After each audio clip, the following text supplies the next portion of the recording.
When it comes to utilizing the Review Center, there are a few different ways that you can send content to a review.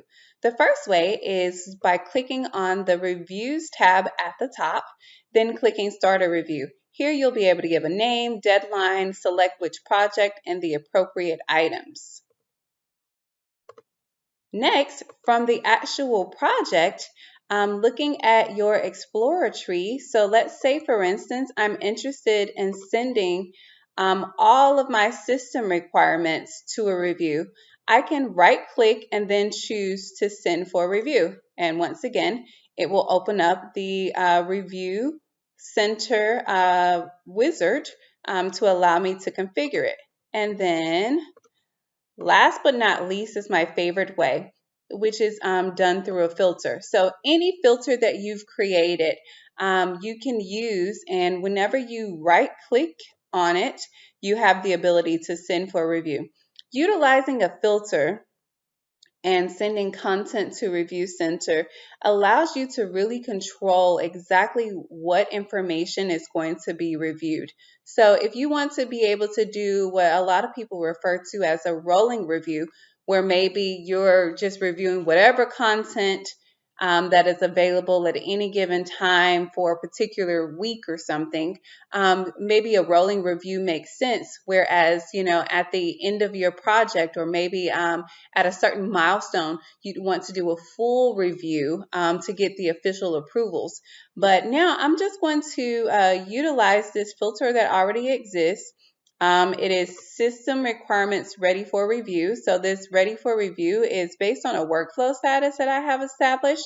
So I'm going to first click on this, and you can see I have 7 items that are currently in the workflow status review. So when I click on send for review, the Review Center wizard will open up. You can see here, I can see the name has automatically been generated based on the filter itself. So if I want to, let's say I want to call this a rolling review.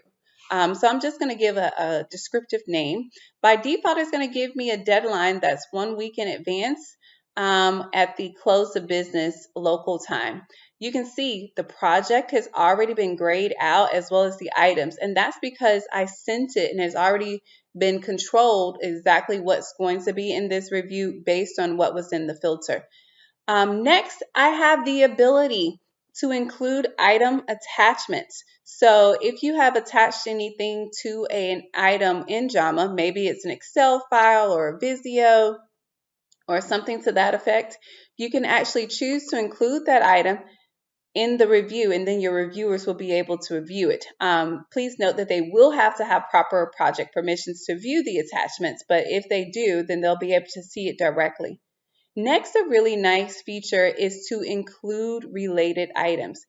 Including related items is nice because it will give your reviewers some context on exactly the items that they are reviewing. So you have the ability to choose to show any upstream related items as well as any downstream related items. This is also important to note because if your reviewer is not using a creator license, maybe they're just designated to have a reviewer license, those license types are not given access to even have a read-only view of projects, so they wouldn't be able to go in and just see things within the project. So having the context added by selecting to include related items is a really useful tool to do. Next, we have 2 different types of review templates that can be configured. In the first template I have as an approval review. This is going to be set up by administrators, and you can see in this one I am requiring electronic signatures. Electronic signer roles will also be included. It will allow for review comments to appear in the single item view. It allows approvers to add reviewers and approvers. It also lets approvers delegate their review to others, and it enables time tracking. Whereas if I toggle to a peer review, you can see I have the ability to make some of these changes. The same settings exist. One is just customizable and can be overwritten by a moderator upon creation, whereas the approval review can't. So I'll choose to leave this as an approval review for now, and I'll click next. Here, I will actually have the ability to begin adding people to my review. So I can do it just by name. So I can add myself if I wanted to, based on the groups that I have set up in the instance. I have the ability to, let's say, click on the R&D user group. If I want, I could choose to add all users. So I've added Joe, and Carlita's already there. Any additional people, if I wanted to add, let's say, Rebecca, I can add Rebecca. So on the right-hand side, you'll see all of the participants and what their review role will be. So because I am in multiple groups, it did not default a signer role for me. So let's say that for this purpose, I'll be signing for regulatory. Joe, because I added him from a user group and he is only included in a single user group, it defaulted him to the R&D signer role. And Rebecca, let me assign Rebecca to quality. I also have the ability here to designate who is going to be an approver versus a reviewer. So the difference between these review roles is a reviewer is only going to acknowledge that they have reviewed content and provide comments, whereas an approver review role is going to have the ability to either accept or reject content. So now I have the ability here to customize the email message that will be sent. You can see it will go to 2 approvers and 1 reviewer. Here is the subject, the message. In the email body, it will describe what their review role is. And if they're an approver, it will designate what that signature means. So as an approver signer, it means I approve the content of this review. They will get a link to the actual review as well as the deadline that everything is needed to be completed by. So now when I click initiate review, a revision is actually being created of the review and an email notification is going to be sent to all participants.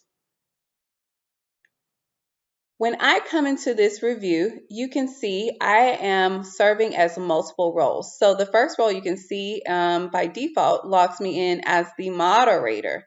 So if I toggle over really quickly, you can see now I've moved to my approver role. So from the approver role, I actually have the ability to see and do a few different things. So the first thing I could do is give general feedback. So here's a general comment, right? So I can just leave a comment so that my moderator has the ability to come in and see something.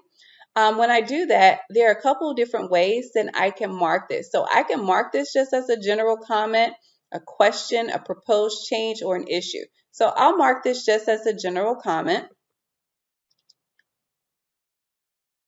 Now that'll be here. So any additional approvers or reviewers that are coming in will be able to see that in real time. I now have the ability also to either toggle my approval or toggle my rejection. So in this case, let me just say I will reject this, right? So maybe I don't like the fact that it says the surgery shall be done in dual stages. So instead, I have the ability to say, during 2 different procedures. So instead, I want to mark this as a proposed change. So I can now comment on that. You can see the tally mark is increasing as I add comments. I had the general comment as well as the one that I just showed.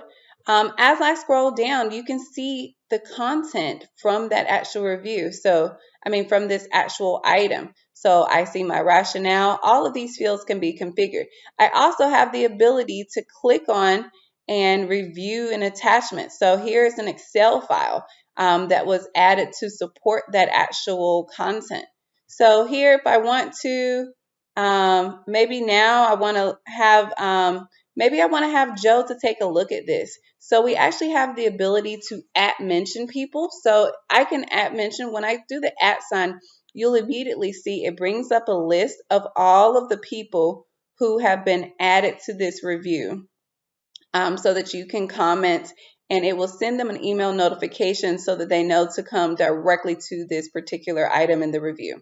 So maybe I just want to make sure he's seen this. Have you seen this yet? Right? And I'll mark this just as a question, but maybe I'm okay with this one, so I'll close this and I'll actually approve this. I'll approve this. So if you have a lot of items that need to be approved at any given time, you also have the ability to do a batch edit, right? So you could choose to mark the entire page as approved or the entire page as rejected. This is not necessarily something you want to do on a normal basis, just because you want to make sure that you're actually reviewing and not rubber stamping. But this is an option that you can do if this is maybe done offline and this is just ceremonious. So I will continue to mark my items. Maybe this one, I'll reject this one as well. And then here's my last one. So once I marked the last item, you can see it automatically gave me a message that I've marked all items in the review. And so now I can click on complete review.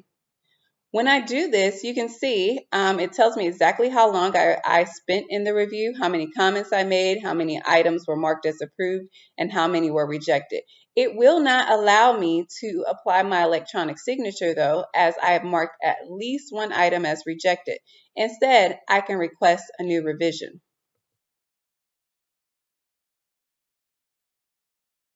So now, if I log out and log back in as Joe,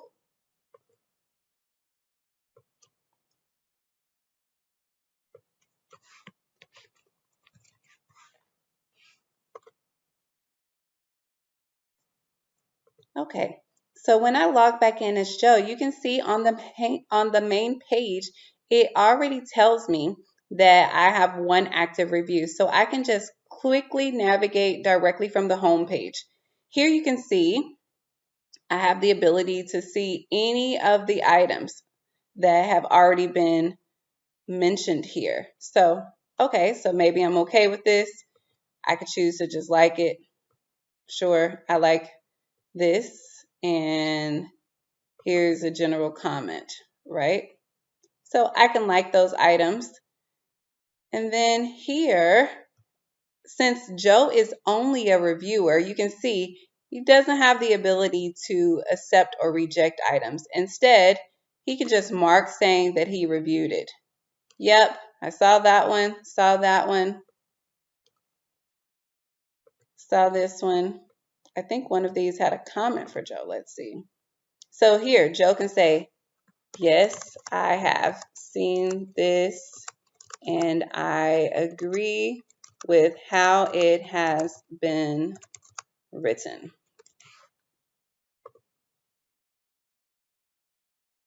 Okay, so that question has been answered there. So we could just come through, continue. Joe would come through, mark all of his items as having been reviewed. This is a great place where he can mark the entire page as reviewed. So you can see now all items have been marked as reviewed, and Joe can now complete his review. So it says exactly how long he's done, and now he has finished. Okay, so now I'm going to log out as Joe and back in as Rebecca.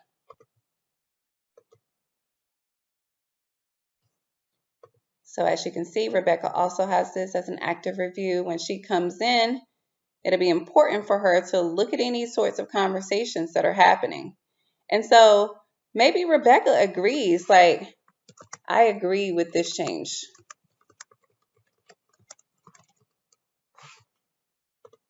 And so because she agrees with this, instead of her approving this item, maybe she wants to reject it, right? And so she can come through, look at all the comments. That was for Joe, doesn't matter to her. So she's okay with that. She'll mark that as approved. Maybe this one she wants to mark as not approved. come through, just continue to mark all of her items. Okay, so now we'll complete the review. And now what I'll do is have Rebecca to also request a new revision.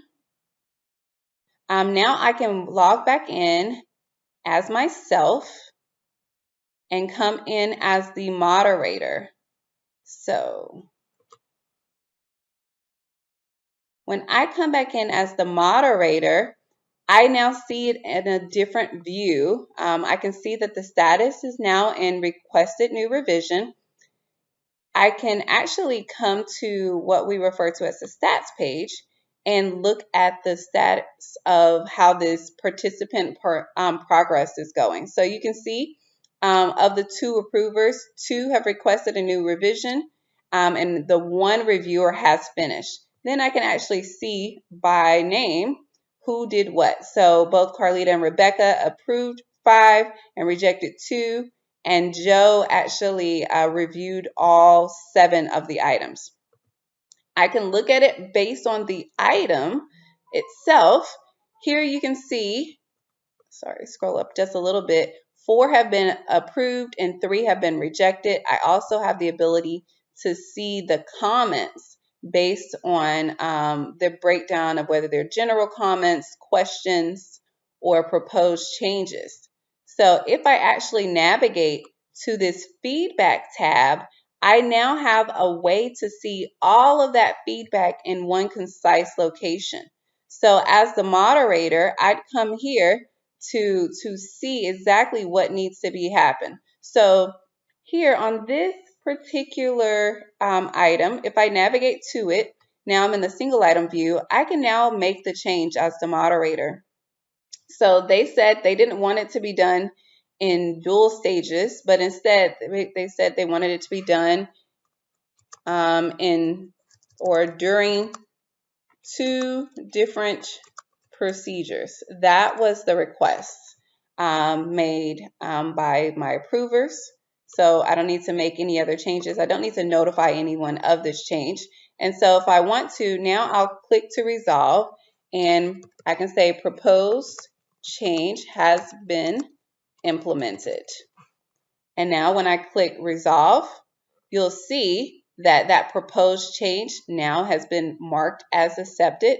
And now when I click save and close, the changes or the edits I've made will now be able to be reflected. You don't see it represented here yet because this is still in version 1 of my review, but you can see that it's denoted as being edited. So the changes for any items that I edit will not show up until I publish a new revision. So if I continue to come down, see what other things have been rejected. So on this one, maybe no change is needed, right? They just rejected it. But maybe I want to make another change on the battery access. So here, if I want to come in, I can make another edit. And maybe I'm not editing the description in this case, but maybe I want to change the impacted disciplines. So now I can choose to save and close. And you'll see this item has also been marked as edited. So now you can see there are currently 2 pending updates. So now I can choose to publish a new revision. So when I publish a new revision, everyone who is included in the original email notifications will now be notified. So Carlita, Rebecca, and Joe will all be notified that a change has occurred. I also have the ability to do a comparison. So you can see now I'm currently in V2. I could toggle back to V1 if I want. But instead, maybe I want to do a comparison. So if I click on this compare, you'll see in a red line, green line version exactly what has changed. So anything that's in red has been deleted, whereas anything that's in green has been added. So if I just scroll through, I'd be able to see any of those changes that have been made, right? So, but this makes sense if there are only a few items included in your review. But if you have 50, 100, or multiple hundreds of items, you don't want to have to scroll through and see what items have been changed. So instead, you can actually apply a filter. So there are a couple different ways you can filter the activity. So you can look at things that have been updated since version 2 that have been total rejected, right? So now if I toggle from my moderator role back to my approval role, I can now see, even though I initially rejected this item, since it has been edited, it erased my initial rejection from it. And so I now have the ability to, one, come in, review the comments again. I can see that my change has been accepted. So now I have the ability to accept this. Go through the next item. You can see this one. This one has been updated, but the field that I updated, I believe, was the impacted discipline. So it's not showing as a red line, green line here, but it's important to be able to show really quickly. I forgot to mention this before when I showed the related items. So here you can see the upstream related item, the FMEA. Here you can see all of the content from that upstream item. So that's good for context perspective, as well as the downstream. So you can't make any edits from this screen. However, you can see the content. So let me say I want to go ahead and approve that, approve that. So now you can see all items have been marked in the review. So now if I click on complete review, since none of the items are marked as rejected anymore, I now have the ability to apply my electronic signature. It's going to ask me to re-authenticate with my username and password. You can see that my signer role has automatically been filled in with the signature meaning as well. So now I can click to approve and sign. Now you can see as the approver, I am now looking at an approved and signed review. So if I come back to my stats really quickly and look at it just as either an approver or a moderator, I can see these stats. You can see one person has approved and signed, one person is in progress, and one reviewer is in progress. So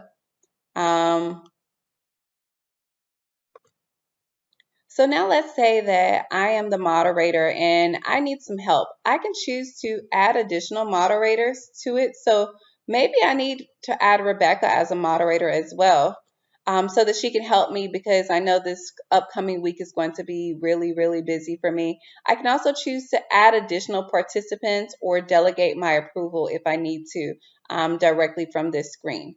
But if I click back on my review, and now I come back into the moderator role, you can see I can see all of the things that I was looking at previously. I don't need a filter anymore. So now if I assume that if we were doing a rolling review, maybe like I mentioned before, everything that has been approved, maybe I want to go ahead and on a weekly cadence to go ahead and have all of those items moved from that review status. So if we look back at our item progress, you can see all of these things have been in the workflow status of review. And if I look at the number of things that have been approved, you can see a couple of them are fully approved by the 2 approvers. So these 4 items have been approved. So now if I wanted to, this is where I could do a batch transition of my workflow, and I can transition these items from review into accepted. So this will officially change their workflow status and ultimately remove them from this rolling review. And the reason they'll be removed from this rolling review is because this is set up based on a filter. And when the workflow status of these items, which is the filter criteria, is changed, they will then ultimately be removed when I publish a new version. So now you can see I have 3 items that are still included in this review that haven't been fully agreed upon yet. But if I come back in now and publish a new revision, When I publish this new revision, you will see I will get a note, a warning of sorts that says that these items have been removed from the review.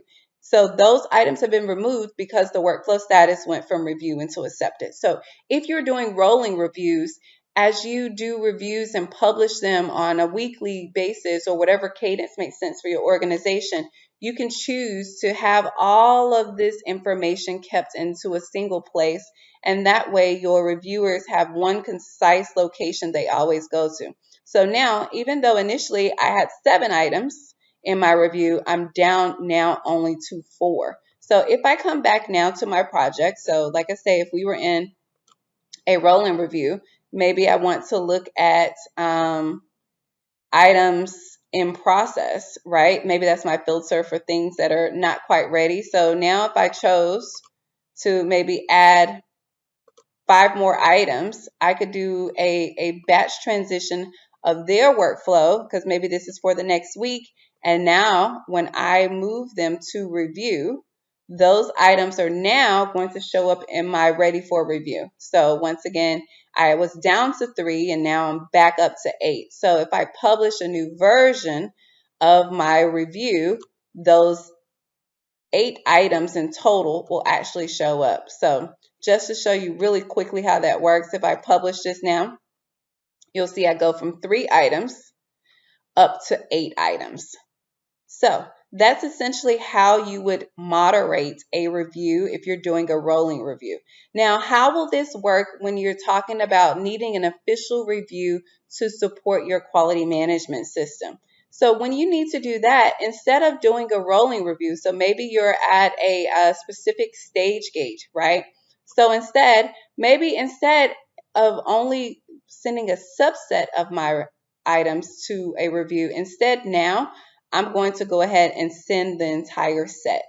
And when I send the entire set for review, just like when I created it from a filter, it's actually going to create a baseline. So the baseline for the rolling review, you can see those are here.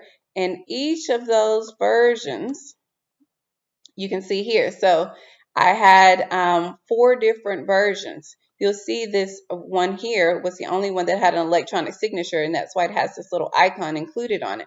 But if I click on these baselines, I actually have the ability to see what items were included for any of those baselines. Now, this won't make a lot of sense and won't be necessarily what you need to support when it's time to send this for approval for your QMS. But as a functional tool, this works well. So as mentioned, like for that stage or that gating milestone, what you want to do then is you can actually send that content for a review and then have that be the final review. So at this point, ideally, all of your items have already been approved. And so because they've already been approved, so let's create this one and say, I'll just call this I'll leave this as the default name. I add the upstream and downstream items once again to this. I leave it as an approval review. I'd add the appropriate people. In this case, I'll just have the one, leave Carlita as quality, but you'd have any appropriate reviewers. When I initiate this review, since now, in theory, everything has gone through the rolling review, so this is now just the technicality. So when I come in, so now this is one of those use cases where doing a batch item transition, mark the entire page as approved, makes sense, right? So now that I have marked it as an approver, I can now complete my review, add my electronic signature, and I can even add a comment. So all items reviewed as part of the rolling reviews since the last design review. And I can now approve and sign. So now if I come back to my project and I check the baselines, I'll now be able to see that there are two different baselines. So one was the rolling review, and now I have this one. So this will be the official one that I would want to export and utilize in my quality management system.